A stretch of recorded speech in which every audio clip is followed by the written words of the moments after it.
বৃহস্পতিবার পবিত্র রাতে কেউ যদি এই দোয়াটি 100 বার পরে, কোনো দিন পৃথিবীর কোনো মানুষের কাছে তার হাত পাততে হবে না। পৃথিবীর সব কিছু তার পায়ের নিচে আল্লাহ হাজির করে দিবেন।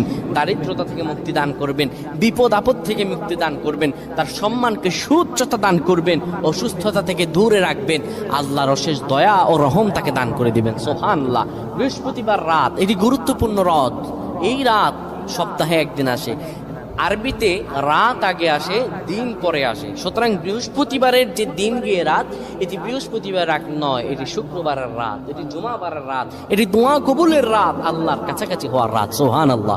এই বৃহস্পতিবার রাত আল্লাহ তাআলা বান্দার দোয়া কবুল করেন। কেউ যদি বৃহস্পতিবার রাতে ঈশা নামাজের পরে পবিত্র হয়ে ইয়া হাইয়ু ইয়া হাইয়ু ইয়া হাইয়ু ইয়া রফিয়ু ইয়া রফিয়ু ইয়া রফিয়ু এই দোয়াগুলো পড়তে পারে 100 বার, আল্লাহ রাব্বুল আলামিন